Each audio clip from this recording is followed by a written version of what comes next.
Hello, magandang gabi sa inyo mga kaibigan.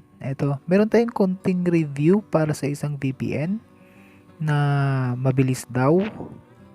Bago silang update ngayon.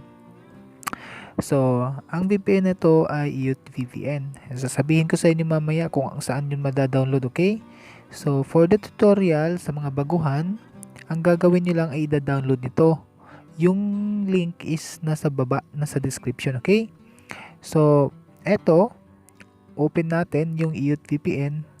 So, review natin lahat ha. So, yung server nila is meron silang gamer zone sa mga games. Ayan, makita mo Singapore. Yung gold ang pinakamabilis dito, okay?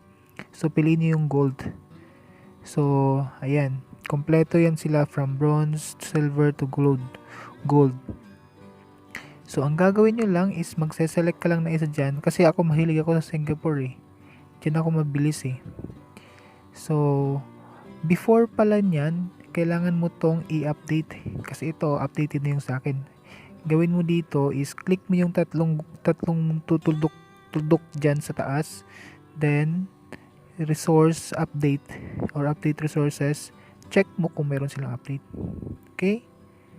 Para, ayan, wala silang update. Okay, kasi updated na to.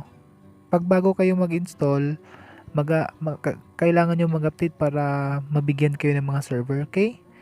So, ganito ang gagawin nyo ha. So, sa payload naman, yan, mamili ka dyan kung saan mo gusto. Sa Globe, TM, Smart, Sun, at iba pa, TNT. Meron daw silang TNT no load pero beta test pa yan. So, hindi pa kasiguraduhan kung gagana pa. Pero try nyo na din. Okay? So, ang gagawin nyo lang is select nyan kasi nakasan TU or CTC. Ito, recommended daw to. So, piliin natin to. So, since naka-wifi ako, patayin ko yung wifi. Ha? And then, open ko yung data ko. Mobile data ko.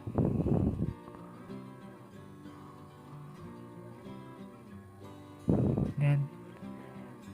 Tapos, connect yung airplane niya yan. Connect mo yan. Okay, connected. So, try natin mag-YouTube.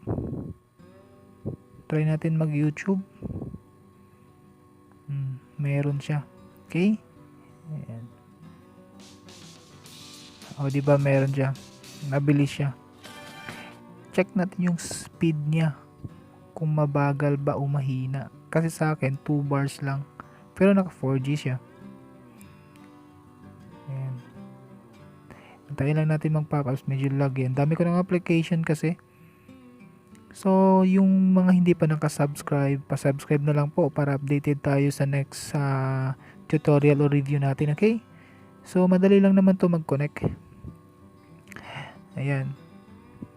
Yung ping, ang ibig sabihin yan, yung kung mataas yung ping is hindi siya pang gaming. So, ang kadalasan normal na ping is 80 pababa or 70 pababa. Yun na yun. Okay na yun.